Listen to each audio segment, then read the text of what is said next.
We're talking Tony Pollard, Keenan Allen, Lamar Jackson, Jamal Williams, and a whole lot more. Purdy, Trey Lance. We're talking about every name you see on the screen and some. Michael K. CPA first in the building. Let's roll. File on in. Hit that thumb up button. The Fantasy Football Show begins now. Live from the FantasyFootballShow.com studios.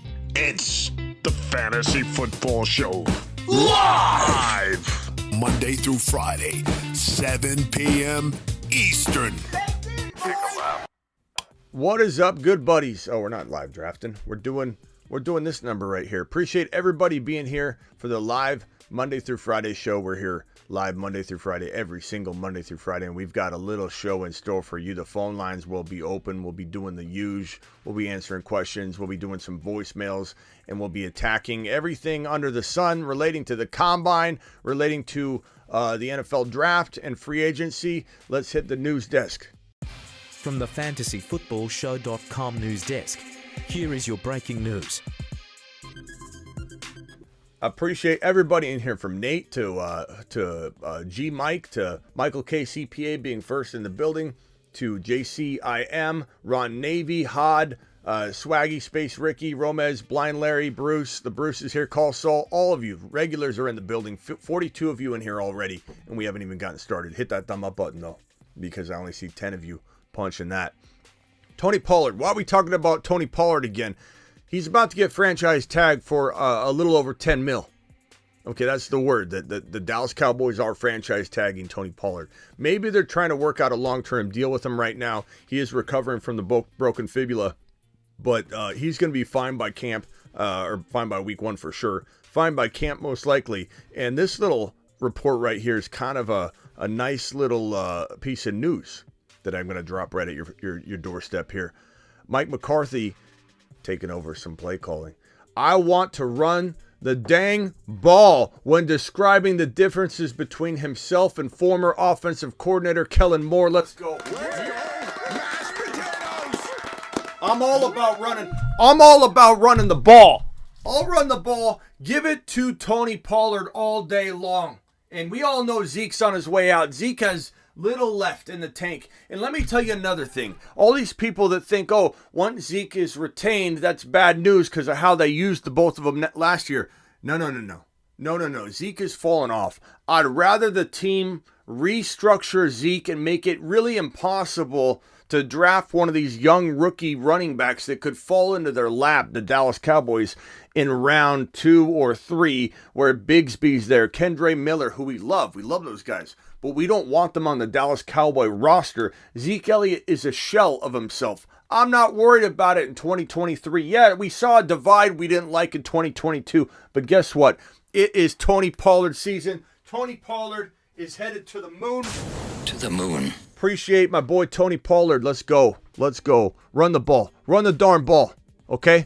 Run the ball. Now on to Keenan Allen, a guy who's been rumored to be released in 2020 or traded, released. There's all kinds of rumors in this 2023 offseason. He won't be on the team. Smitty, did you hear the news? Keenan Allen's not going to be with the Chargers. Well, what are they going to do if they get rid of Keenan Allen? Who's this guy Herbert who's got a bounce back going to throw to? Mike Williams for what, 4 games? We know Mike Williams ain't staying healthy, so it kind of felt like a bunch of smoke anyway, but we got confirmation here. Right here, I'm going to drop this at your feet. This is from when speaking Wednesday, GM Tom Telesco told reporters Keenan Allen isn't going anywhere. He said Keenan Allen isn't going anywhere, and that's great news for Herbert, I mean, for sure, but I don't even like Keenan Allen in 2023 all that much, to be honest with you. I'd much rather them draft a rookie. I hope they draft a rookie. I hope the Chargers strongly look at finding a way to get into a position where they can draft one of these amazing wide receivers that are going to go around this territory. Hopefully the Chargers get really aggressive and move up and try and do that. Or right here, if they want, maybe Jackson Smith and Jigba falls there. Maybe Quentin Johnston falls there. Maybe they trade up, they keep this pick, and they draft a wide receiver on top of it. But they need to grab one of the top 4 wide receivers if they're left at 21, because wide receivers sometimes can go really quickly in the draft. at least at 21, grab the fourth best. Get Zay Flowers. Can you imagine Zay Flowers? Herbert to the moon. Herbert back to the moon. I don't think he's going to be in my top 4 ever again after that fiasco and complete burn session that he gave us in 2022. I'm not putting him in my top 4, but Herbert could be back in moon territory, at least in the stratosphere, if he gets Zay Flowers. And even though we're mad at Herbert, even though we're bitter about how Herbert performed in 2022, I still feel like he's one of the better young signal callers in the National Football League.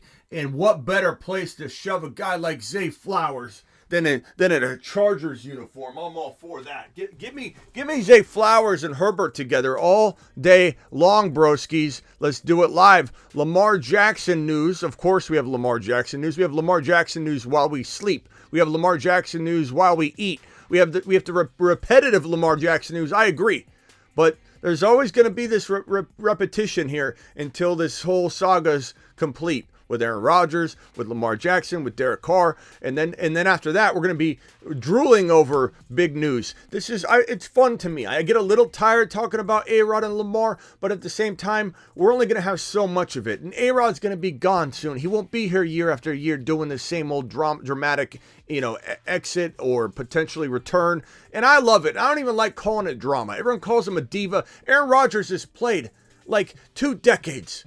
And we're complaining about whether he wants to consider leaving, coming back. What's he want to do? He's earned it. He's earned his stripes. Okay, we got a report about Derek Carr here. I'm gonna circle back to this, but Derek Carr, Panthers coach Frank Reich said Derek Carr is still in his prime, and there's still a good 5-year window. 5-year window. Aaron Rodgers might still play 5 years at this rate. Like that was a disappointing comment, I think, from Derek Carr's perspective. 5 years. That almost undersold Derek Carr. I bet Derek Carr walked out of there all pissed, giving him an actual window and date stamping him, giving him an expiration date. We'll get back to that. We'll put that down here. Sidetrack, Smitty. Come on. Stay focused. Lamar Jackson.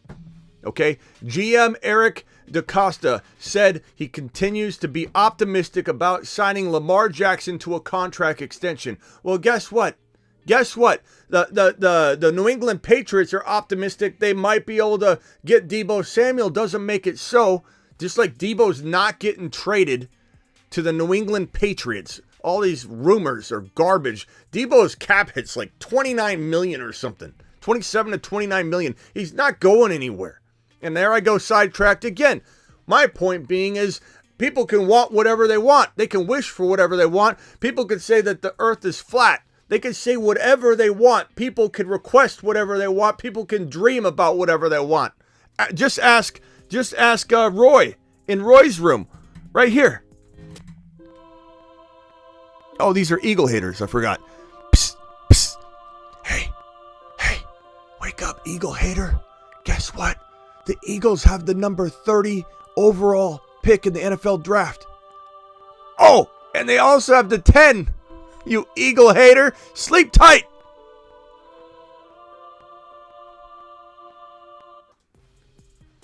Lamar Jackson is not returning to Baltimore at this current stage of things. He may be optimistic, but they better bring money to the table if they're going to close this $100 million gap in guaranteed money between the two parties. Himself and Lamar. Lamar's mother is representing him. Just like my mom returned a year-old piece of meat to the grocery store, Lamar Jackson's mom isn't going to listen to the shenanigans. She's probably not hearing a word he says. She's going straight for the numbers, saying, you got the Deshaun Watson guy over here. You think my son isn't as good as Deshaun Watson? Mrs. Jackson, please calm down. Deshaun Watson's contract was not normal. Deshaun Watson, do you know what he did? Do you have a small hand towel around? Let me show you something. This man was a disgrace. My son deserves more money. Miss Jackson, please calm down. Deshaun Watson doesn't deserve $230 million. Do you know that my son's better than Deshaun Watson? That's what my mom would do. She'd run circles around this guy. My mother would run circles around this guy. This guy would be begging to pay me that extra $100 million by when my mom was done with this situation. So I kind of have faith in Miss Jackson. Maybe she pulls through and is able to get this taken care of. But they're so far apart. They're so far apart. When you franchise tag a quarterback, which is upcoming, it creates animosity between the player and the team. The player starts envisioning their life elsewhere. They feel slighted. You're trying to prison me and hold me in position so that you can make me play on this 1-year tag. And a player doesn't like that. The players, historically, the players called this the prison tag for a reason, because it put the player in a prison where they couldn't negotiate or do different things. Now, granted, it's within the confines of the rules. Everybody knows it's there. It's not unfair to use the tag, but if you're trying to repair relationships, which is the reason why the Ravens haven't tagged him yet, the tag window's open. It's open until March 7, but bet your bottom dollar that if they don't get the contract signed, they're slapping the exclusive tag on him, because if they slap the non-exclusive tag, a team could come by and snag Lamar away for 2 first-round picks, and he's worth 3, some say 4. And you could say he's not worth it until you're blue in the face. Doesn't matter. There are some teams out there like the Atlanta Falcons. The Atlanta Falcons might just pay 5. Don't tell anybody, but they could pay 4, because guess what? Deshaun Watson got gripped and slipped out from their kung fu grip and pried by the Cleveland Browns in the 11th hour. They're not having it. The Falcons aren't having it. They played this dance before. They've run this course before, and they're not getting worked over a second time over. They're going to bring it strong. They're going to do a bid war, whether there's somebody there at all. This is what the Falcons are going to do. Let me tell you right now, this is how it's going to go down, okay? This is the Falcons. Have you ever been in an auction where this has happened, in a fantasy football auction draft? This has happened quite often, I might say. Bijan Robinson, $22. Okay, Bijan Robinson going once. Smitty's got him for $22. Going twice, $23. Smitty outbid himself for $23. $24? Smitty just bid $24 on the same guy. Going once, going twice. Sold. That's what the Falcons are going to do. We'll give you 3 first-rounders. Going once, going 4 first-rounders. They're not going to let anybody outbid him. They're not letting anybody outbid him. He better go to the Atlanta Falcons. I'm telling you right now, because this is where moon men develop. This is where moon men become Mars men. And we're all about Lamar Jackson landing in an Atlanta Falcon uniform, throwing footballs to moon man Kyle Pitts and moon man Drake London. The moon men dropping loads in outer space. Look at these monsters right here. Absolute space monsters. Space monsters right here. Look at this guy, Drake London. Look at him. Just look at him. Does that look like a man that's not catching footballs from Lamar Jackson in 2023? I didn't think so. Look at the smile on Kyle Pitts' face. You think he's getting thrown footballs? You think Ritter's tossing him the rock? No, Lamar Jackson is. And get ready for it. You know, I'm going to be so depressed. I'll go into a little cave like Aaron Rodgers did. And I don't know if I'll come out this time if this doesn't happen, because we're counting on it. Lamar Jackson needs to head to the Atlanta Falcons. So get excited all you want, DaCosta. I don't think things are turning around, because you don't want to pay a guy an extreme amount of money. I get it. But $230 guaranteed million might look silly now. But I promise you, with the influx of Amazon digital money and YouTube money, with the ticket and everything that's going to YouTube and Amazon, the influx in cash that they're going to have at the NFL, the cap has gone up over 20% over the last 2 years. The cap is projected to easily go up, with all the Amazon and YouTube funds, a minimum of 22% in the next 2 years. Lamar Jackson's $230 million guaranteed deal is going to look like chump change in 2.5 years. So yeah, go ahead and clinch your little money bag there, DaCosta, and get ready, because you're going to have a blunder of a decade ahead of you without Lamar Jackson, who I don't like in Baltimore, might I add. If anybody's saying, wait a minute, doesn't this guy hate Lamar Jackson? He's always predicting him to be a bust. Is this guy off his meds? Let me explain. I don't love Lamar Jackson in Baltimore because I don't love Baltimore. As you can clearly tell how I have a little bit of animosity toward this situation.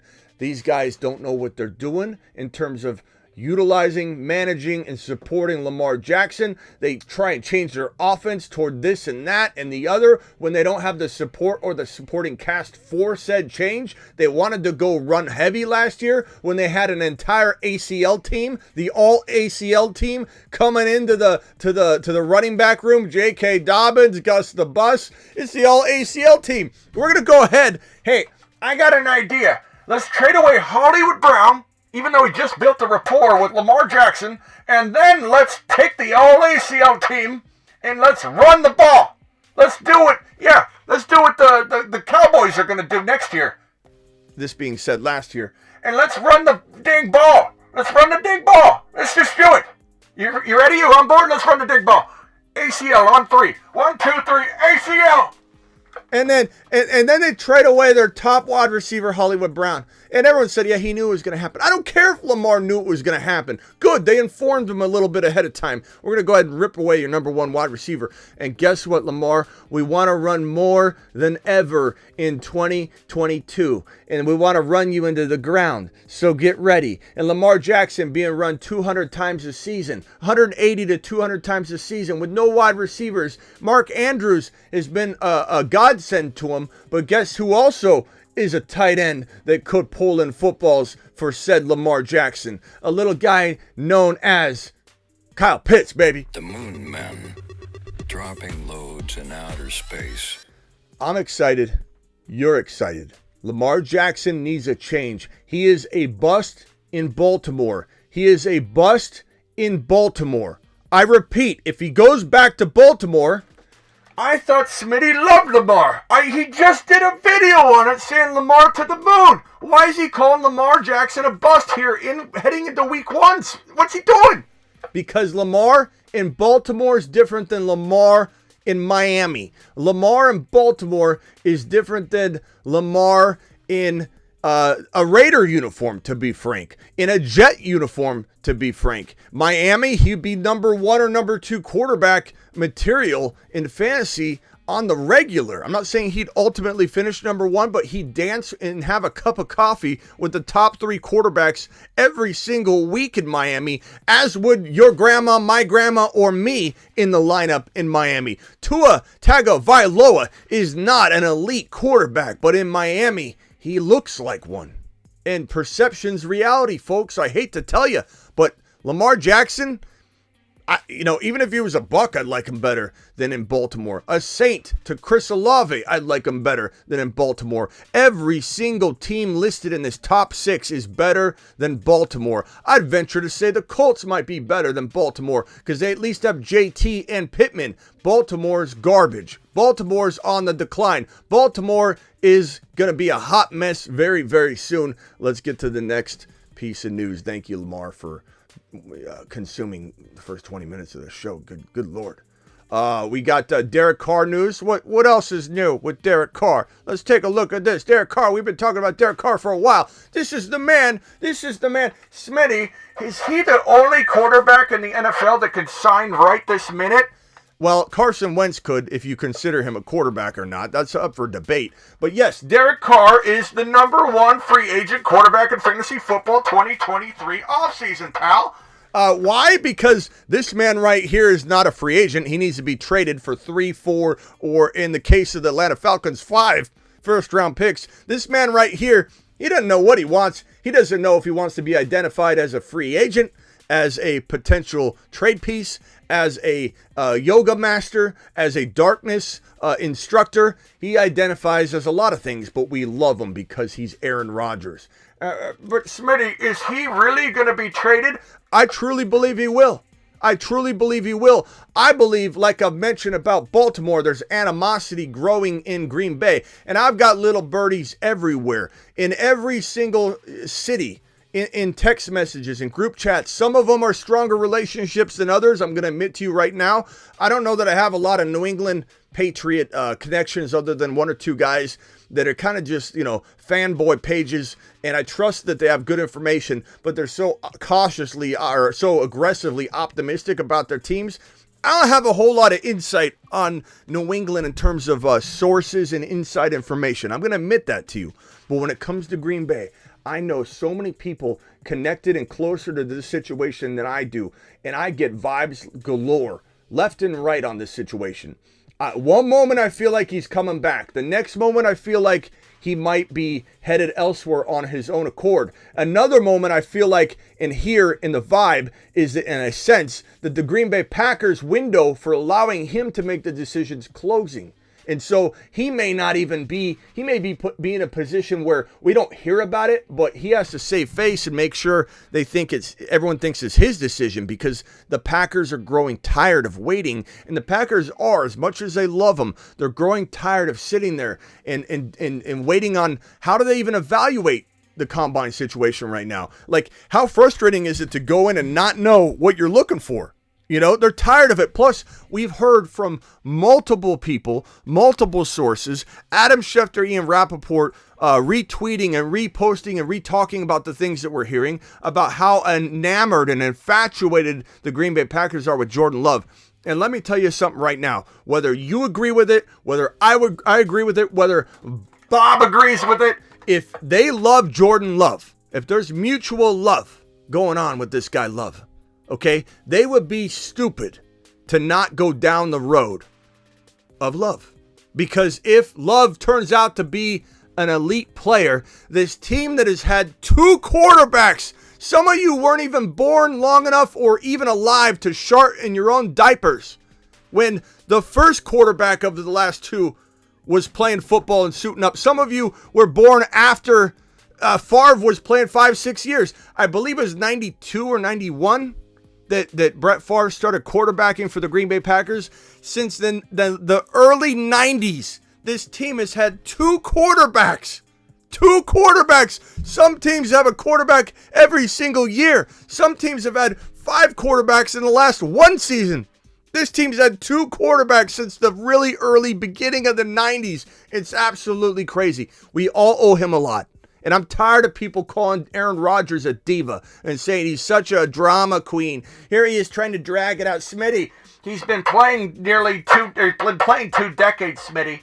And here he is, the nerve on this guy to actually consider holding off on announcing what he wants to do after playing literally 2 decades. Longer than some of you have been alive, I might add. And you're complaining about this guy, Aaron Rodgers, this gifted fantasy football in the NFL so much, and all you do is complain about him. Not you. I'm not talking to all 119 of you. I'm talking to maybe one of you, maybe 2 of you, maybe the one guy that gave the thumbs down. I'm looking at him.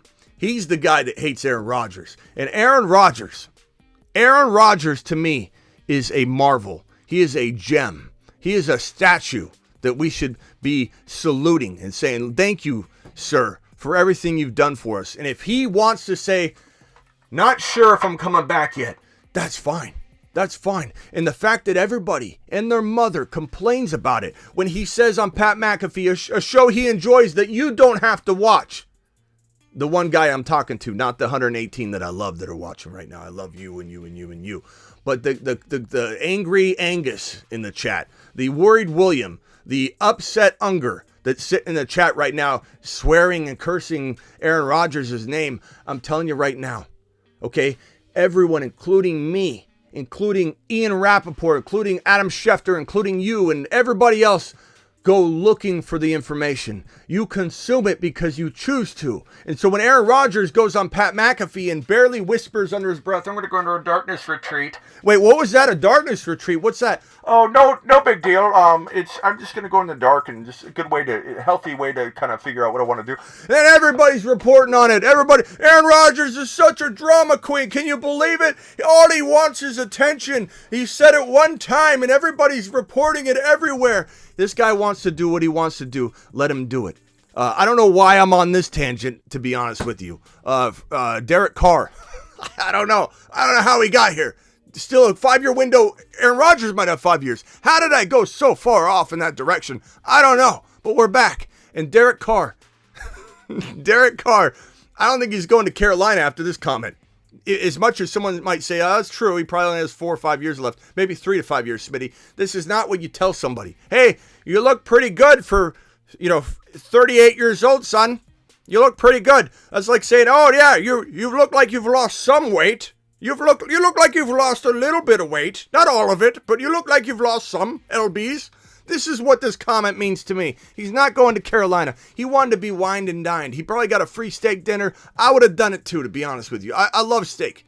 And so this guy wants to be wined and dined. He hasn't been the focus or center point of anything for a long time. The Raiders probably didn't even give him a locker. He barely had a jersey. He probably had one jersey that he had to wash himself at home in the washer and dryer. And this guy had to do everything himself. And this guy had no defense whatsoever. They might as well put half the guys on the field on defense. It wouldn't have made a difference because they were 28th, 29th, 32nd in the league in every category his entire reign. Moving from Oakland to Las Vegas didn't even change it. They were bottom cellar dweller defense his entire reign in Oakland and in Las Vegas. This guy's had nothing but garbage to support him and help cascade from one to the next. The defense cascading effectiveness or non-effectiveness to the offense.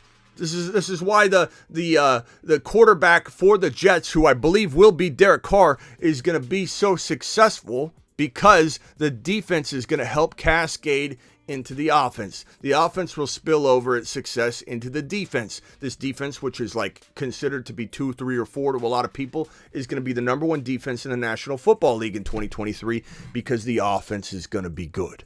The offense is going to keep the defense fresh. And what we've seen out of the defense so far will be amplified by 2 or 3. This is the number 1 defense in the National Football League in 2023, led by Sauce Gardner, Rookie of the Year. On deep, this guy is the best quarterback in the National Football League, and he was as a rookie. So the Jets are on the rise. Derek Carr, I believe, is headed to New York. He's just kind of getting wined and dined before he locks down this long-term relationship. He's just having a little fun before his wedding, And so this guy's out there having a couple bachelor parties, and he's headed to get married to the New York Jets very, very soon. Get ready for it.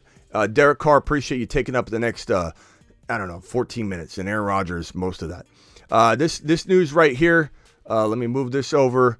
Sorry about that. This news right here is Brock Purdy.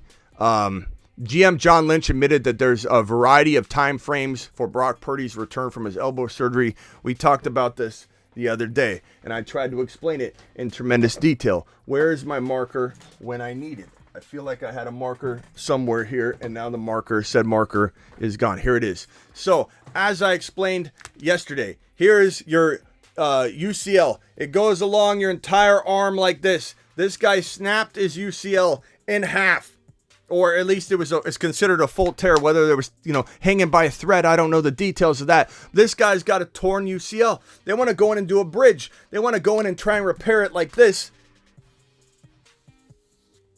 and put a bridge on it, and we don't know how that's going to function. This guy's literally going to go out there and try and deliver a 10 to 12 year career on something that's called a bridge when trying to repair this long UCL. And I don't know if it's going to work. You don't know if it's going to work. We heard he was going to need Tommy John surgery. Now we don't know if that's true. They don't fully know what's going to go on until they get in there, to be honest with you. And I'm not going to go on a long rant on this, but a very baby rant.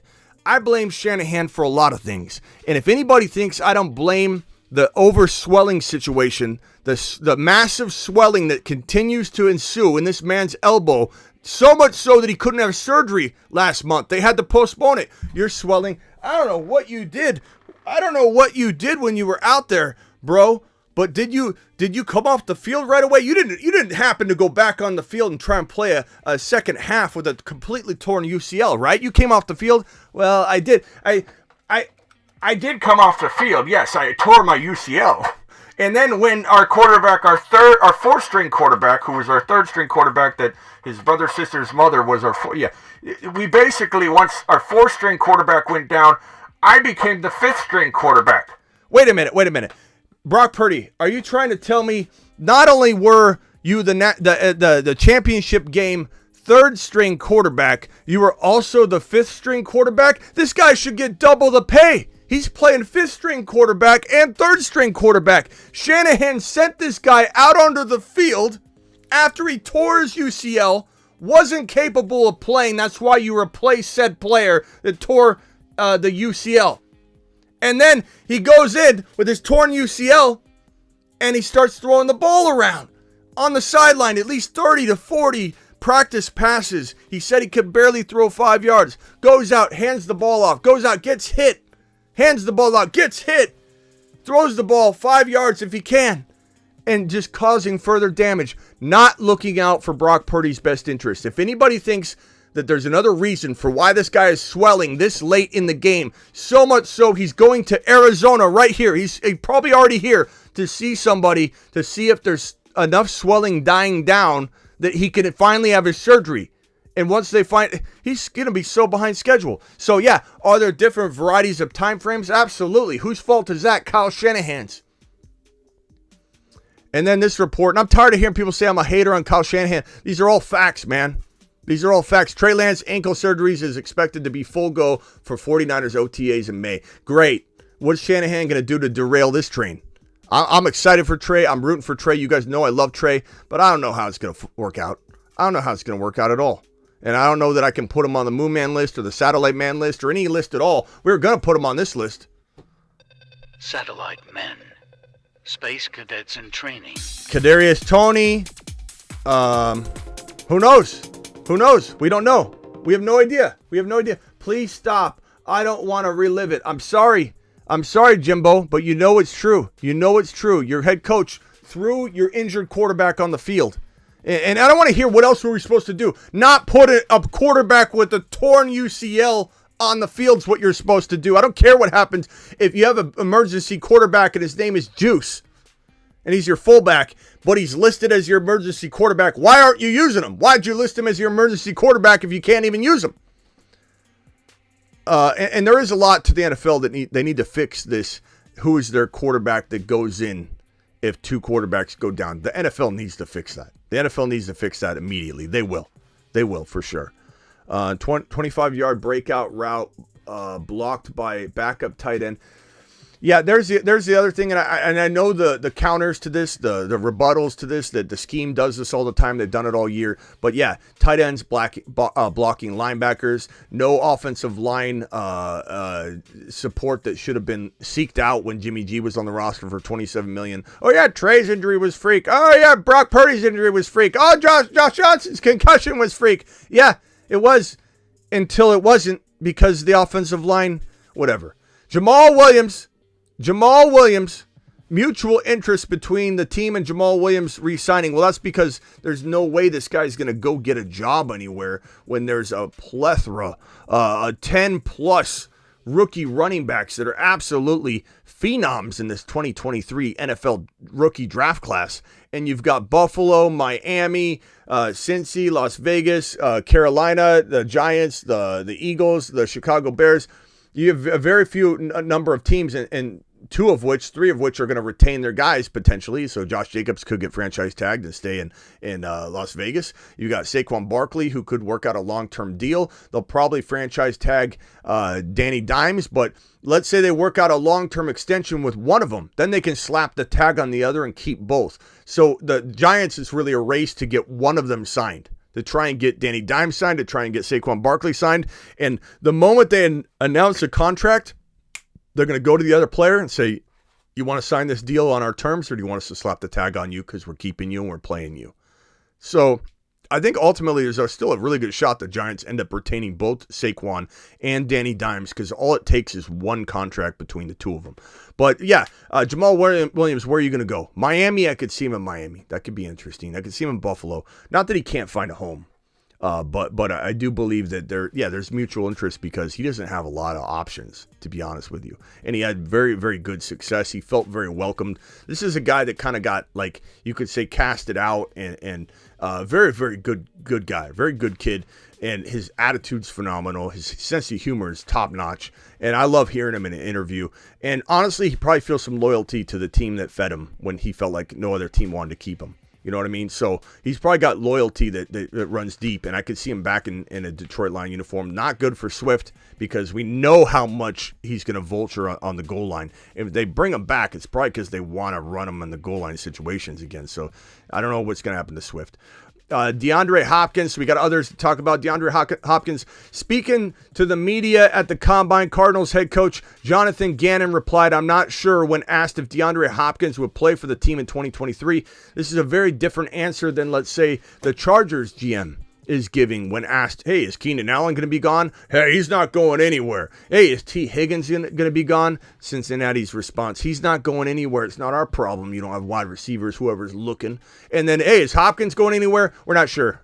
So very, very different answer. You can read in between the lines that for the right price, he's gone, mainly because we're going to lose him eventually anyway, right? And so why not get rid of him when we're going to have a bad year? We're rebuilding anyway. That's kind of the thinking. I think the Chicago Bears would be the ultimate landing spot for DeAndre Hopkins because the Chicago Bears have a scrambling quarterback. And this guy, DeAndre Hopkins, knows how to catch footballs from a scrambling quarterback as good as anybody in the National Football League. This is I am the number one wide receiver in the league in catching footballs when my quarterback is outside the pocket scrambling around. He learned it. He developed under Watson doing it. He came over to Arizona. Kyler Murray and Hopkins have been doing it, and he now can head over to the Chicago Bears, where I think he's really going to help Fields out a ton. There's a lot of other situations that I like. The Chargers would be great. I'd love to see Herbert get Hopkins. There are a lot of situations that make a lot of sense for Hopkins. What doesn't make sense is a place like New England where he's going to go and just dissolve because New England's horrible for wide receivers. They've ruined wide receivers. So Hopkins, good luck if you end up in New England. Giants would be a phenomenal place, Mike. I agree. That's a good comment, and we've talked about that before. We do like them in New York. That would be a fantastic place, and it would make Danny Dimes a little bit more secure and safer. So that's that news on Hop. We've got Tua Tagovailoa news speaking on whether he had any concerns about QB Tua Tagovailoa's durability. Dolphins GM Chris Greer told reporters, "Well, I can't lie and say no."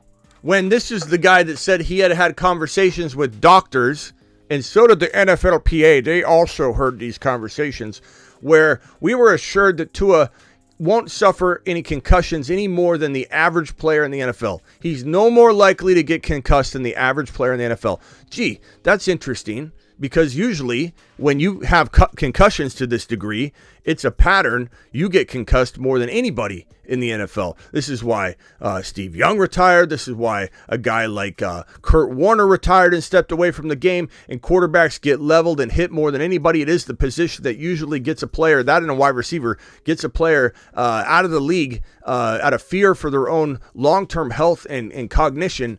And Tua is the most, in my opinion, I'm not a doctor, in my opinion, this is the most likely to get concussed player in the National Football League by a mile. By a mile. In fact, his concussions as of late have been love taps on the ground, which is a clear sign that you are concussion capable.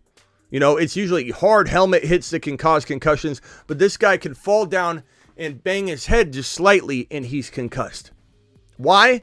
I don't know if it's fully to do with what happened the day that he was concussed, stumbled, his team caught him. He clearly was rattled, and his coach, who I always talk up in terms of scheme and offense, ran him back out onto the field. And he got concussed again in the same game. 2 concussions in one game, 2 brain damage traumas in one game. Who knows what that did to him or will do to him for the future. I don't think he stands upright for even half a season. I'm rooting for him. I don't wish it upon him. I hope he's healthy. I hope I'm dead wrong. But Tua is probably going to disappoint Miami Mike yet again if Miami Mike isn't smart and doesn't bring in a quarterback to win playoff games. Not just replace him if he's out for a game or two. This could be a thing where Tua takes a hit and never plays another down after that concussion that happens in week 1, 2, 3, 4. And if this guy doesn't have a quarterback, what's he do? Oh, I actually know. Yeah, is Tom Brady there? Yeah, it's Miami Mike. I'll hold.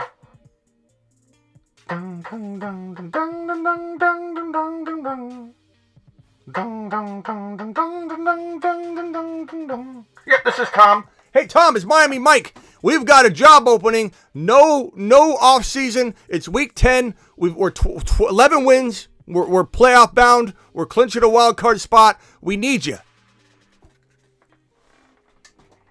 That sounds fantastic. I wanted to play anyway. No off season. This may have worked out just perfectly. In fact, that's why I didn't sign a dummy contract with the Tampa Bay Bucks to help them out with their cap hit. I'm a free agent. I'm coming on my way. Actually, I'm at your front door. That's what's going to happen. That's what's going to happen. Tom Brady is going to Miami at some point. Mark it down. Bold prediction, yes. Likely to happen. I don't know. Scale of 1 to 10 in terms of accuracy on this prediction. Let's call it a 5. But I feel like it has legs at least. Okay, it has legs at least. Let's see. I would say John Lynch told reporters. I already had that one. Okay, I think we're all done on the news. Appreciate you all hanging through a news session that was about 40 minutes and 50 seconds. Let's go. Call into the show. Call into the show. Yeah, I made a prediction. That Tom Brady's either playing for the Niners or he's playing for the Dolphins by week, we'll call it 12. By week 12, he's suiting up for the Niners or the Dolphins. It would be a lot sweeter to watch him suit up for the Miami Dolphins. Why? Because Shanahan refuses to lure Tom Brady in because I think Shanahan's afraid he's a better mind, a better offensive mind than him, and his ego's too big to allow it. So what would be sweeter than him going to the Niners, going to Miami with Miami Mike, where Tom Brady can beat the Niners and be a better team. So Tom shows up at the wrong house, says Slick Rick. Tom Brady to the moon. Yeah, buddies. Dial in if you've got a question. Let me get to some of these voice messages on IG. And if you guys want to be a part of the Instagram voicemail group, you can actually, wrong button. Go to my Instagram at thefantasyfootballshow.com. Click the subscribe button, and for $4.99 a month, cancel anytime, you can leave daily voicemails with me and have access to let's see here, and have access to a group chat where you can ask each other questions and people just chat throughout the day in this group chat. Like, hey guys, would you do this trade? Hey guys, would you do this trade? And then when you get to these voice messages like these right here, these are for me and I play them on the show. So if you want to be part of the show daily and get your voice messages played, that's where you go. This is one from, let's see here. We got one from B-Man. B-Man. Hey Smitty, do you like Breece Hall over Kenneth Walker? I'm asking because they have similar ADPs, and Breece Hall has injury risk, but yet he's on the Mars men, and Kenneth Walker isn't. What do you think? Yeah, I like Breece Hall a little more. I like him near the same. To be honest with you, I'll draft one in one league and one in the other. I believe that Breece Hall has just got a slightly bit more amount of upside given the combination of everything going on for his team projected wise. Like if they don't land Aaron Rodgers or Derek Carr and they land Jimmy G, for example, I would probably resort to Walker being ranked ahead of him by a handful of spots. But based on my projection of what's going to happen in free agency, I have Breece Hall having a more like Adrian Peterson bounce back ACL recovery. I'm not saying he'll have Adrian Peterson's numbers. I'm just saying if I'm choosing one direction to lean, it's going to be more of the Adrian Peterson impressive variety than it will be the Barkley or J.K. Dobbins disappointing first year back. Compensation injuries are always a potential thing, but absolutely. So I answered this question. I'm sorry I didn't hold down the record button on this one. I answered it at 43 minutes and about 42 minutes into the show, bro. So go check that out. B-Man, I appreciate you. All right, let's go to the next voice message, and this is in voicemail group number 1. This is the Bruce. Are you here? In Cincinnati, we talk about Higgins, we talk about Chase, but we don't take part about Tyler Boyd. Is he just a nobody now? Because before them two got there, he was actually really good in fantasy. What's your opinion on Tyler Boyd? I like Tyler Boyd. He's a good, like, best ball stack with Burrow. He's a wide receiver 4-5, 5'6". I would say that Swaggy says AD ran for 2K after his ACL tear. We know that, Swaggy. That's not new information. And again, I didn't say he'd have the exact same number, Swaggy. I knew I didn't clarify enough for somebody out there. I knew it was going to be Swaggy. But Bruce, I would say that I don't like Boyd in my lineup. I like Boyd on my bench. I like Boyd as an injury or emergency bye week guy. And if, let's say, Chase or Higgins go down, and the likelihood of one of them missing 3 or 4 games or a combined 3 or 4 games being missed between the two wide receivers is very high, especially with Higgins involved. So I feel like I like him for those reasons, and he can play like a high-end wide receiver too during that time frame, but you're going to get probably 4 games of that. Bruce. Hey, Smitty, where do you think the best landing spot is for Kenny Golladay? I think now that he's out of New York, if he goes to a good team, he'll be a good receiver again. What's your thoughts on that? To be honest, I oftentimes forget if Kenny Galladay's even in the league, Bruce, to be completely frank with you. Every time I hear whispers of him being released, I'm like, oh yeah, forgot about Kenny Golladay. And I will admit this. I will say we all, including me, thought Kenny Golladay was going to be an absolute monster. We all did. And he really could have been. He really could have been. Why he hasn't developed, I don't know. Injuries is one reason. But this guy had the makings of being a top 7 wide receiver in fantasy football. And he just didn't develop. He just didn't evolve. And I don't think that he's going to go somewhere and be revitalized and revived and become some monster or even a starting fantasy football wide receiver at any point. I would say that, like, it would be, nothing would shock me, honestly, but it'd be really hard, bro, to imagine. And so for that reason, I'm out, as Mark Cuban would say. So appreciate you dropping those voicemails. I think we got most of those completed. You guys get in this voicemail group and drop voicemails. I'd love to answer your voicemails on the daily. All you got to do is go to thefantasyfootballshow.com and click that subscribe button, and you can have access. Then DM me and tell me, hey, I'm in your group, and I'll put you in the live group, and then you can ask me a question every single day. So let's go. Dial in. Call into the show. Call into the show.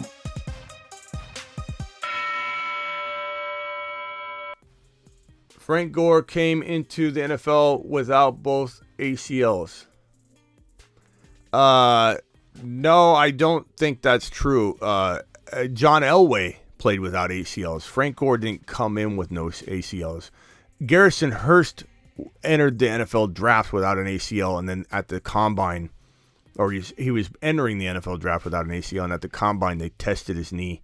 And they realized it had it was lax, and they're like, you don't have an ACL, I don't think. They did a MRI, and they said you tore your ACL, but it's healed. It's not like you just tore it. Like, when did you tear it? They pinpointed it that it was high school.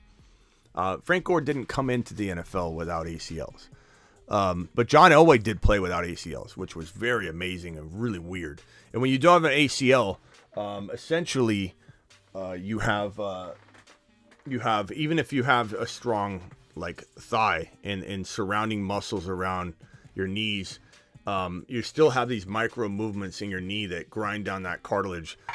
So the cartilage and padding in between your knees without ACLs, without that tight fit, so that when you bend down or flex the knee, it's not going like this, slow micro movements of grinding.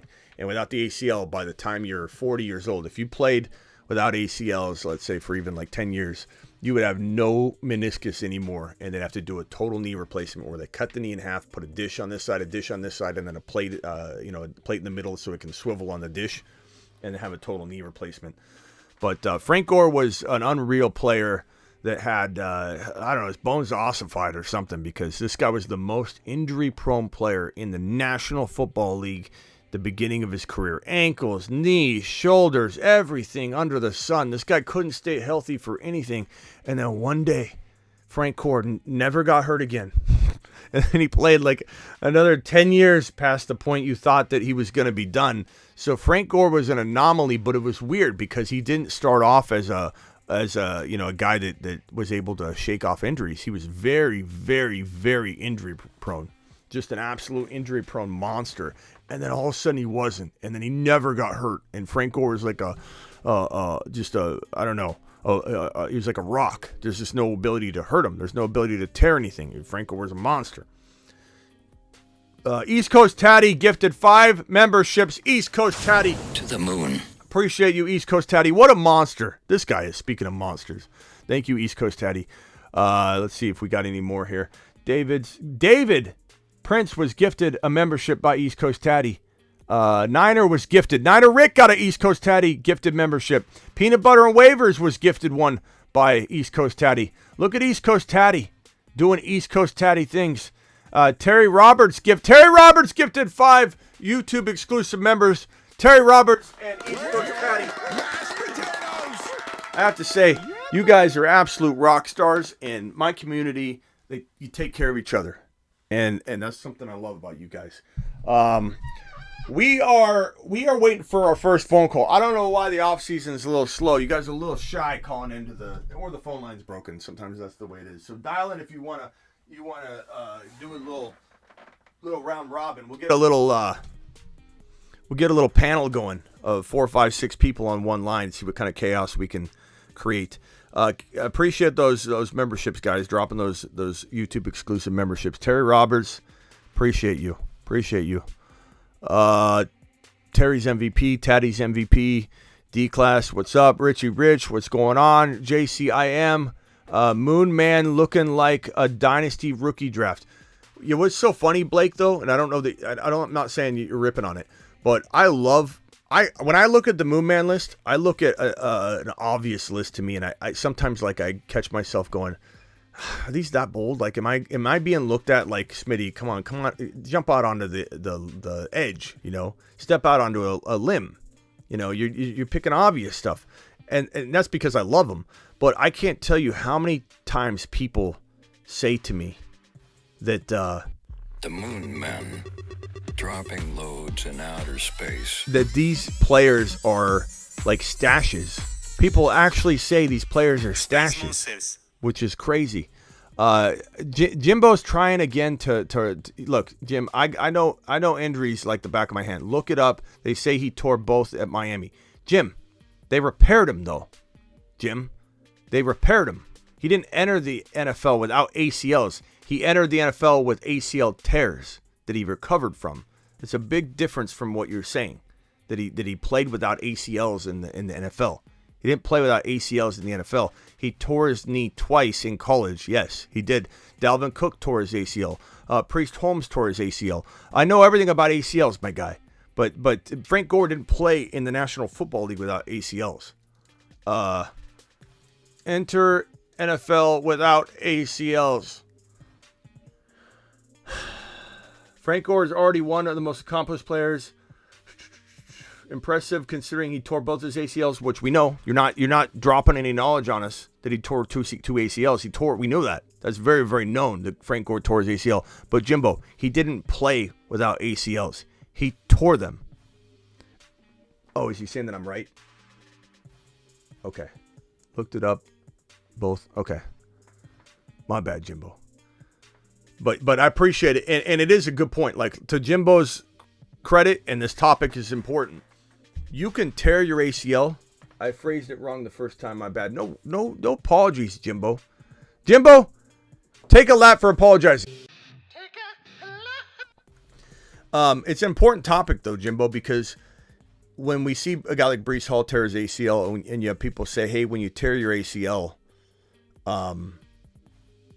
you're never going to be the same. That's wrong. Completely wrong.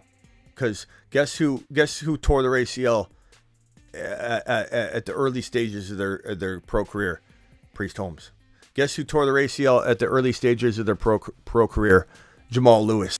Guess who tore their ACL at the early stages of their pro career? Jamal Charles tore his ACL. Jamal Charles was one of the best backs in fantasy football after his ACL tear. Priest Holmes was one of the best backs in fantasy football after his ACL tears. Dalvin Cook after his ACL tear. Now he took another year. Barkley took a full year, played played bad. So did a couple players. Yeah, what's up? Who are you? You're live on the show. He hung up. He didn't want to wait. 105 in here. Match the likes, please, says Terry Roberts. That's a true statement. Appreciate Terry. Terry, 67 thumbs up. We got 112 people in the building. Let's get those rookie numbers up. Let's pump those rookie numbers up. Dial into the phone line. I don't know why people get scared right when I'm about to put them on, but they hang up a lot of times.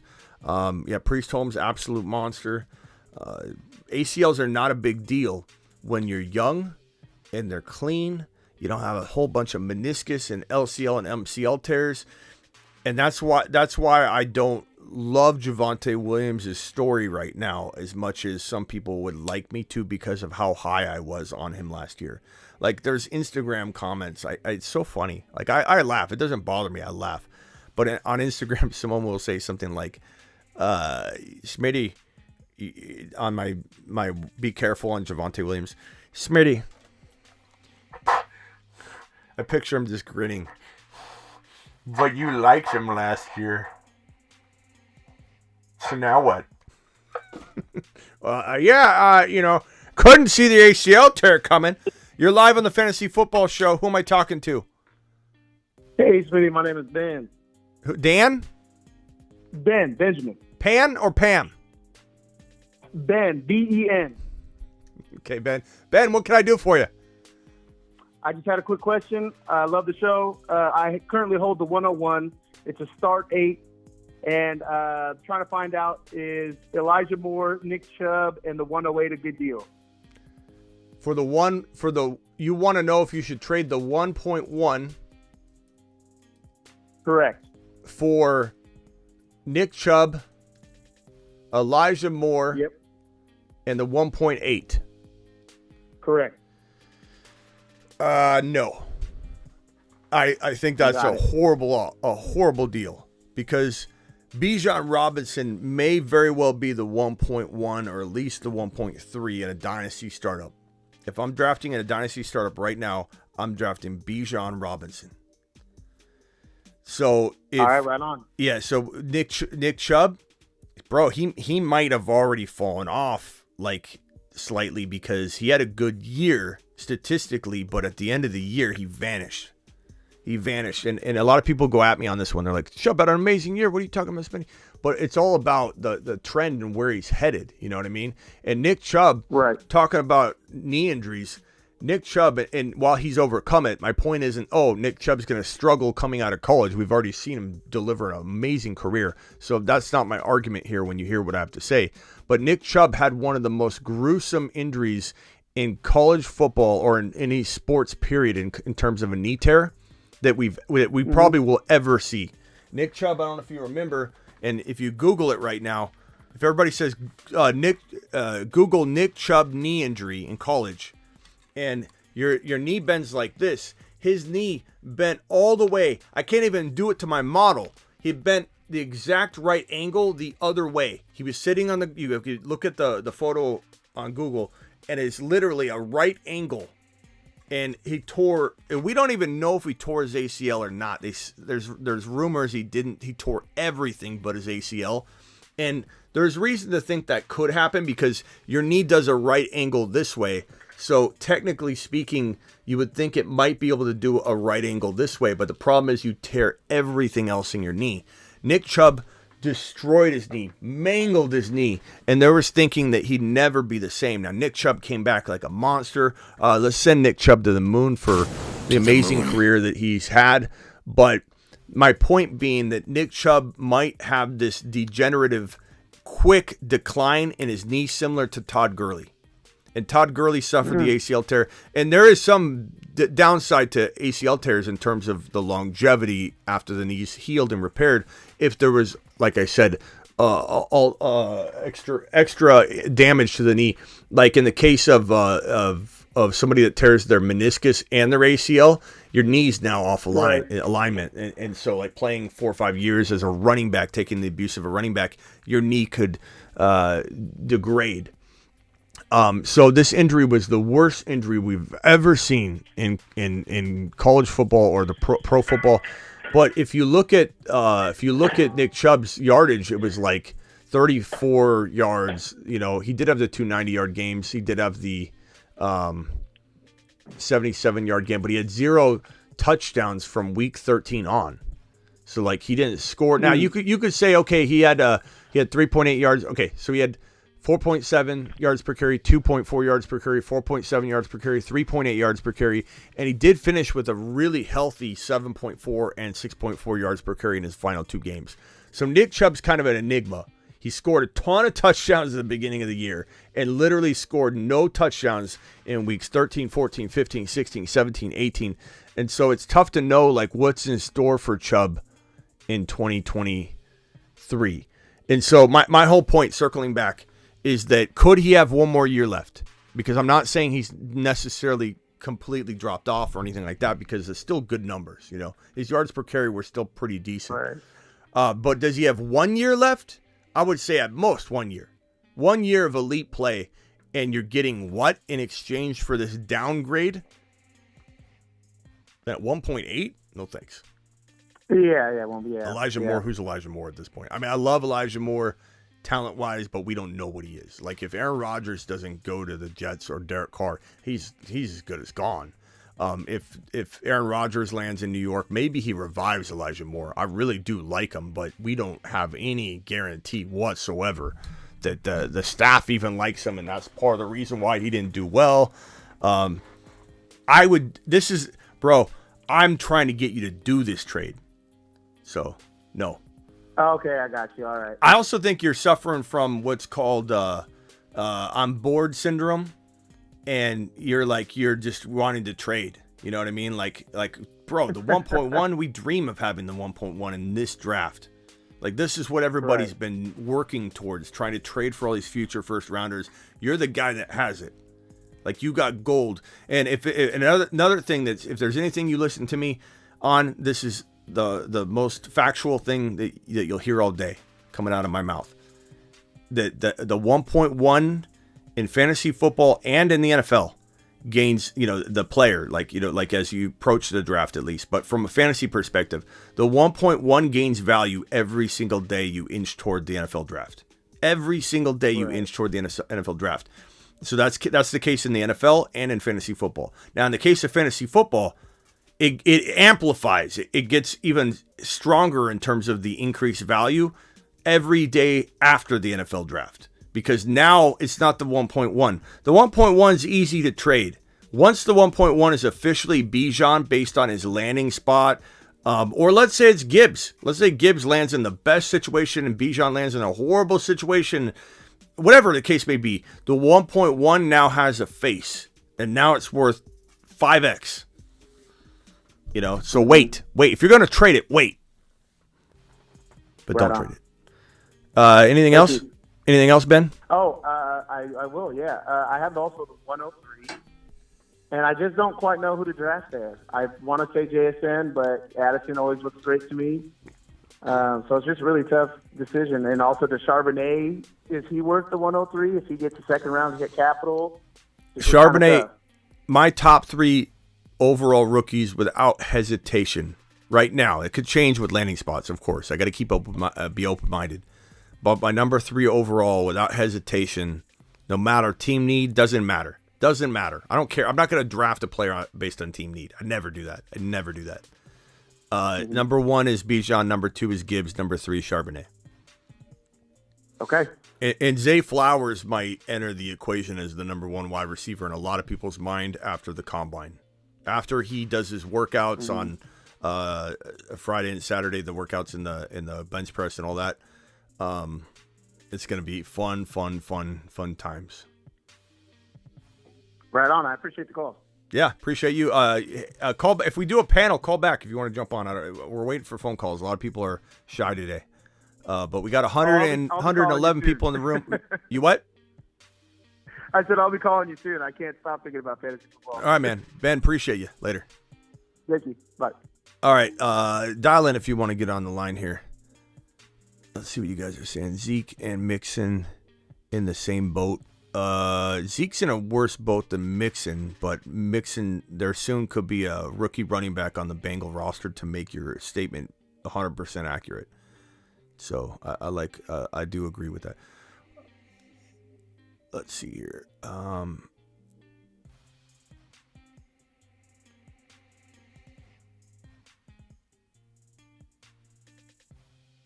Dial in, boys.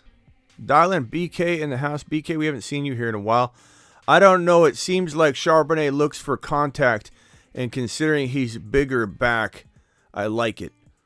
Yeah, he doesn't. I don't know. I don't know if I say he looks for contact as much as he invites it when it's coming for him and it's inevitable. You know what I mean? Like I guess you could say he looks for contact, but he's hard to tackle and he's slippery.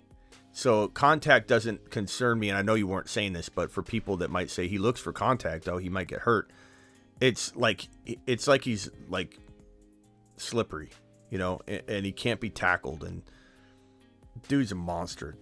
He runs harder than Nick Chubb. He runs harder than Barkley, which is hard to do because Barkley does run harder than almost anybody in the National Football League, to the point where it concerns me because he's giving 120% and kind of maxing maxing out his body on every play, and that's why, you know, he has some injury concerns. But I think Charbonnet could be a top 10 running back very easily if he lands in a really decent spot. If he lands in the most amazing spot, he could be the number one rookie running back in this draft class, and it wouldn't surprise me in the least. Remember that Justin Jefferson was not the consensus number one or really even the number two rookie wide receiver in his draft class. Keep in mind that Alvin Kamara was about rookie number 6 or 7 overall in rookie mock drafts heading into draft day for every one of you drafting in your rookie mock draft. You know, so these things are they look like concrete at this moment, and then they end up changing. Corey, you're live on the Fantasy Football Show. Hey, Smitty, I got 2 trades that I just made. Alrighty. That would we go to the board? Let's. I'll do it on the screen here. Go ahead. Okay, so one is I gave up Trevor Lawrence, Jamison Williams, and a 3rd-round pick for Burrow and a 4th-round pick. And all this is Dynasty because that's all I play. You don't even mess around. Do you do Underdog? I don't. You should. You should, man. You should. It's so fun. And then I've got second trade in the same league. Let's analyze one at a time. All right. So trade number 1, you gave up T-Law, Jamison, and a 3rd, and got Burrow and a 4th. It depends how you feel on Jamison. I'm not overly concerned about rookie 3rd and rookie 4th round picks. Burrow crushes T-Law, even though I love T-Law. T-Law's in a different tier, and he's a potential dominator of his tier, which is a tier below Burrow, but Burrow could be the QB1. Jamison, it really just all comes down to Jamison. I like Jamison Williams a lot, but he hasn't proven anything yet, and I think while he still can, and I'm not ruling it out, he does have St. Brown in his way, and St. Brown is one of the more stubborn and biggest chip on his shoulder type guys I've ever seen in my life. Like if St. Brown even stumbled upon this live stream right now and heard you were considering trading for Jamison Williams, even though his name wasn't even mentioned, he probably would call into the show and say, look, I was scrolling through YouTube, and this guy's going to actually trade for a guy that hasn't done anything yet. I'm St. Brown. Like, St. Brown's a monster. And yeah, Jamison Williams could be too. And his acceleration before his ACL tear was unbelievable. There's this one piece of footage, I have it on my Instagram somewhere, buried because it was a year ago, where he's running a route, and he kind of slows down and does a little stutter stop, and then accelerates. But the defensive back is accelerating about the same time, re-accelerating about the same time. It literally looks like there are 2 pieces of footage overlapping each other, and the defensive back is in slow motion and Jamison's in normal speed, because they're both running like this. They're side by side, and then Jameson slows down, the cornerback slows down, and they both start accelerating, and Jameson just goes like this. Right, his acceleration is unmatched, or it was, and I'm sure it's gonna get there, but I mean, until it does, give me Burrow all day, because that's a guy, in my opinion. Is this a super flex or 1 QB? Super flex, and do you want to know why I overpaid for it if I did? If you overpaid, why did you overpay? Well, I'm just saying I got Chase too, so that's why I wanted to do the stack. Yeah, I mean, it makes sense. It doesn't score you more points unless your scoring is weird, but guess what you have, young man? You have The stack above all stacks. the stack above all stacks. So I love that. All right, so trade 1, I'm going to Smitty approve it. You got Burrow, and he got burrowed. You've just been Okay, so trade 2. All right, hold on. Hold on 1 second. Okay, trade 2, go for it. And I made it the same day. I get Herbert, and mind you, I'm in the super flex. I need quarterbacks, but I got Burrow, and now I'm getting Herbert. Okay. But I gave up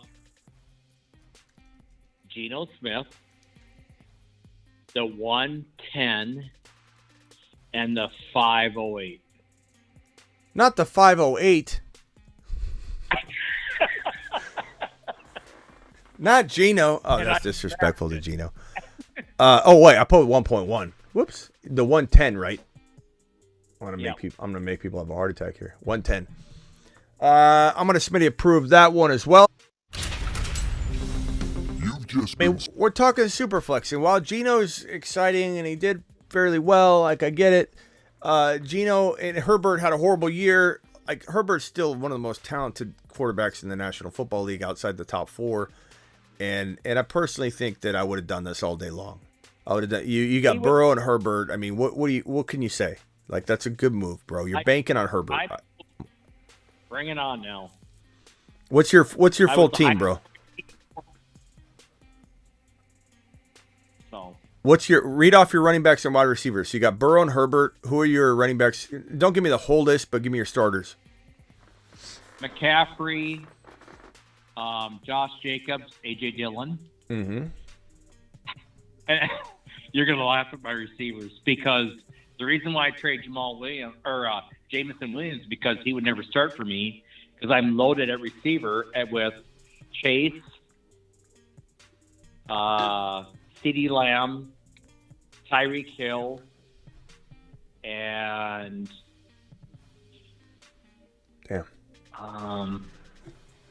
tight ends are Schultz and Dulcich. You didn't leave anybody for the other 8 guys, huh? The other 7 guys. 8-man league? What's it? 8-man league? 12. 12? 11 grandmas? I've made some really good trades and drafts with my receivers, and I am receiver loaded. How many cousins are in this league? How many grandmas, bro? This is crazy. You got a great squad. I hate to break it to you, though. I don't know if you know this, but your league's probably going to crumble in about 2 or 3 years when you built this dynasty up, and everyone's going to go, I don't have time to play anymore. I'm just busy. Here's my receiver I forgot, A.J. Brown. Yeah, he's easy to forget in that bunch, but you're running the risk of, like, I've done this before, bro. You run the risk of creating too good of a team. You get a little greedy, and then the team collapses, or the league collapses. Yeah, and that's what I'm afraid of. They used to call me the league ender. They used to call me the league ender because I would do these draft picks. One reason why I got into this business was A, there wasn't year-round content. B, there wasn't a trade calculator, and I wanted to invent that in 2003. And then C, I had so much draft pick trading like knowledge and ideas to get out there that I would draft pick trade. And everybody that knows me in my draft pick trading videos, they know this is true because if they've used it, they know that they end leagues as well, and they know that they also end friendships, and they also make it to where people don't want to trade with you anymore. Because when you take the kick the can down the road approach that I talk about, where you take a 4th and 6th rounder and trade for a late 2nd round pick. And so now you have a 1st and 2 seconds, and you traded your 4th and 6th. Now you trade your 3rd and your 5th rounder for a really like mid or high 2nd round pick. And now you have 3 2nd round picks. You have 1 1st round pick, and you technically aren't missing your 3rd, 4th, and 5th. You've kicked them into round 1. And so you create a void for yourself by doing these 2-for-1s. But if you keep doing multiple trades, you're kicking the can down the road so far that your void starts in like round 7. And at that point, who cares? Yeah, you don't have a 7th, an 8th, or a 9th round pick. You literally lost them because you did these 2-for-1 trades. But because you made at least 3 trades, sometimes 4, trying to move 2 up to, 2 rounds, move 2 up, 2 rounds, move 2 up 2 rounds, all of a sudden, you've got this void that no one even cares about. And so at first, people go, "Hey, idiot, trading away your depth. Dumb move, Smitty." And then you make the second trade. It's like, "Oh, you're so weird, bro." And then the third trade, it's like, "Okay, maybe we shouldn't be draft pick trading. Maybe next year we vote on this. What this is like, what fun is this? What are we going to do?" And so the league collapses. So you get greedy, bro. Don't get too greedy. Sure. You forgot you had A.J. Brown. Like, what's this league going to do 4 years from now? They're going to quit. You created a monster, Corey. So, can I ask you another question on another league? Yeah, go ahead. What's the best I can get for Calvin Ridley in a dynasty? That's a good question, man. I don't know. Trade him now or trade him after the season starts? I would trade him. I would try and trade him now. And if you can't get amazing value that you're willing to risk that it could be greater, like kind of like when a stock's going up and you're willing to sell it before you think it's going to go down, but you're willing to sell it even though it could go up for a couple more days because you're like, I'd rather just be safe. So if you feel confident with that value, what does that value look like? Honestly, the way to equate things for me is best to draft picks, like just to give you a barometer, like or a doubted player like Kyle Pitts. Give me Kyle Pitts 1,000 times over Ridley. And if that isn't going to get you a Kyle Pitts, because people still say, well, I've got a lot of investment in Kyle Pitts. In redraft, people can discard him all they want.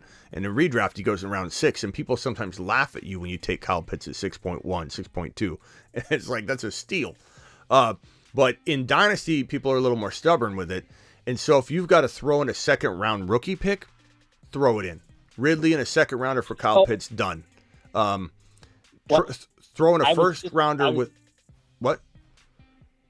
I was just denied a 202 for Ridley this year.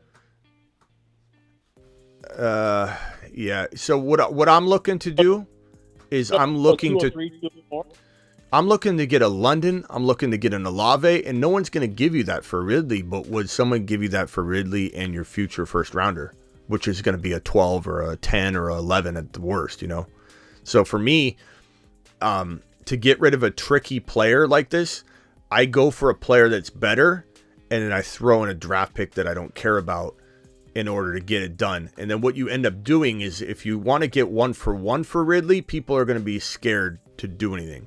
If you want to get rid of Ridley and get like something better than Ridley, you make people forget about the risk involved with Ridley when you give them 2 pieces to this equation.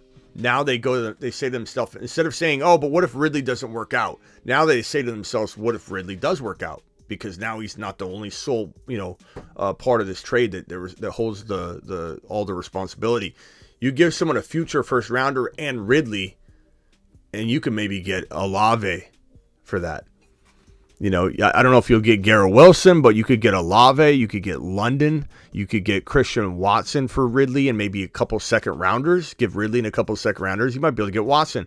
Some people don't understand that Watson has wide receiver 1 ability. Some people just don't get it.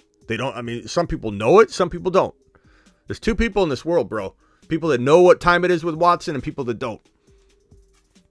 Well, ironically, I have Watson. Oh, of course you do. Of course you got Watson. He's on your taxi squad. You can't even elevate him. No, But I got to get younger at receiver because that's why I want to get rid of Ridley. I want to get younger. No, you don't. You get rid of Ridley and get another Watson type. People are gonna quit. You got to stop. You got to stop, bro. You're at least get a future first rounder for Ridley. That way you're not adding to your team, and then you're not going to scare everybody away. I'm telling you, your league's going to collapse. If you can't even use Watson, you forget that A.J. Brown and Watson are on your team. You're either playing in an 8-man league and you're lying to me. You're either playing in an 8-man league and you're lying to me, or your league's going to crumble if you're telling the truth. And I trust you. I'm just saying. All right. Anything else, bro, besides your magnificent team that no one probably wants to hear about anymore because you're rubbing it in?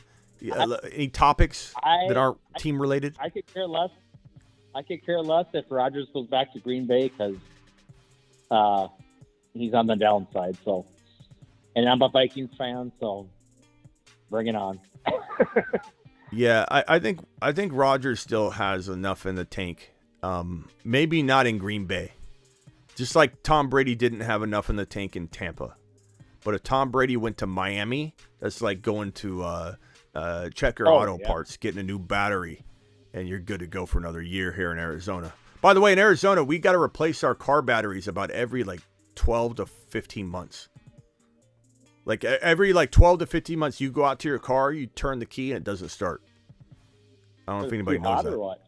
Yeah, the heat just eats the battery alive. The opposite. Cold up in North Dakota. All right, League Ender. We'll talk to you later, pal. Thank you. Corey the League Ender. We'll see you later. Okay, bye. I forgot about A.J. Brown. T-Law is coming on nicely. Yeah, T-Law is good. All right, guys, I appreciate you. I don't know if I'll be live tonight unless there's some breaking news. Thank you all for being here. Thank you for the... Oh, God. Did I answer this? Joe C., are you still here? When I was ranting, Joe C. must have dropped this. Joe C., please tell me you're still here, pal. Hopefully Joe C. is here.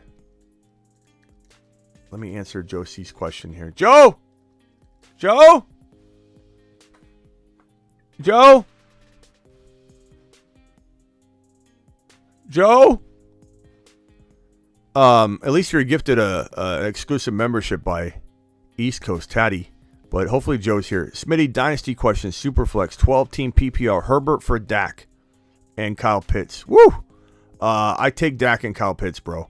As much as I don't love Dak Prescott as, if I'm a fan and he's my quarterback, I don't think I'd like that.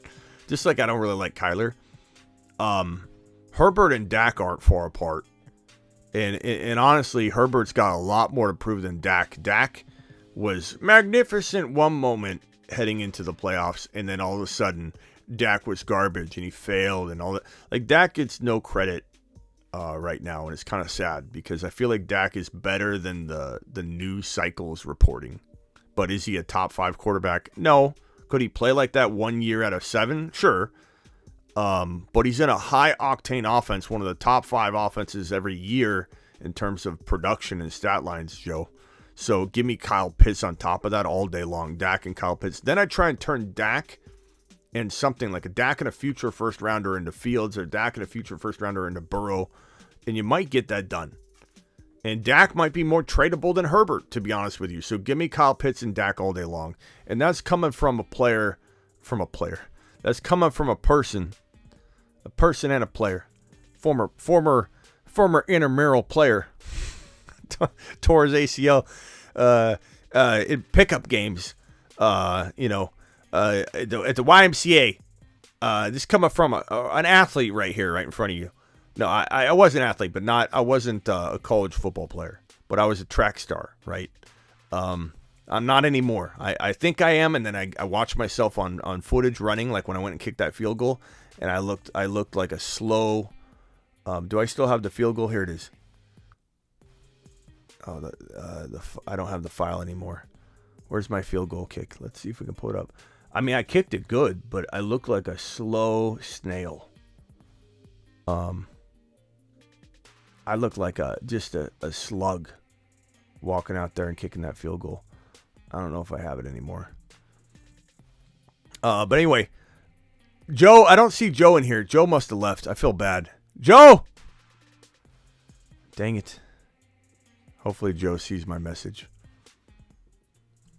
Dak puts up numbers, but ain't going nowhere, says Space Ricky. Smitty's the GOAT. Thank you, D-Town. You're the GOAT.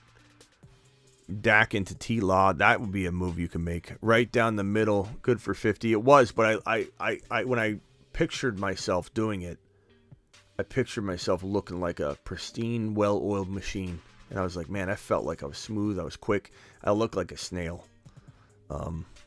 As you get older, you still think you're a monster, but you're not. Smitty, the boot.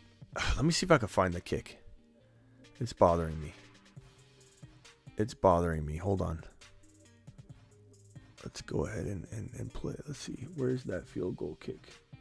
Where's my field goal? I know it's somewhere.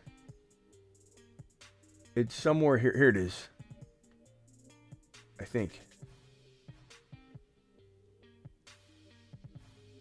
Where is it? You know what? I got it on my Instagram.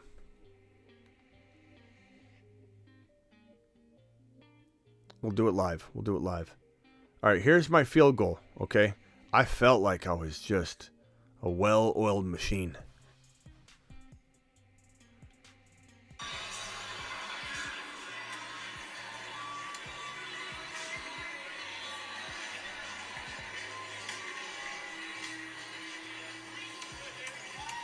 It really was about 40 yards, not 45.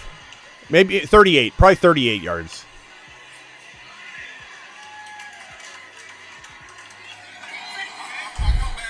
I just looked like a snail.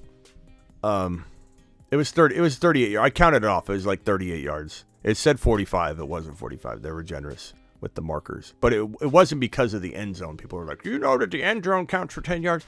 They counted for that, but it was like 8-yard, 10-yard marks that were really 8 yards. Anyway, see you all later. Appreciate you. Peace out. Thank you all for being here.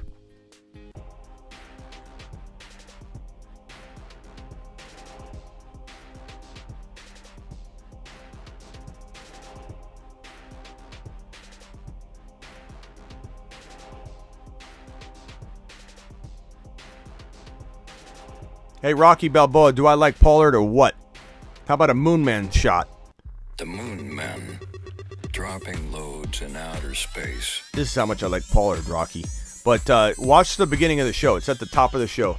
Space Monsters.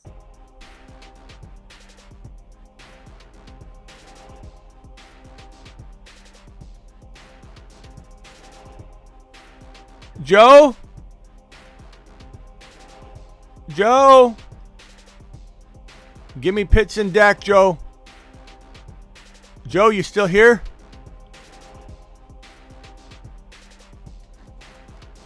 Joe? Joe?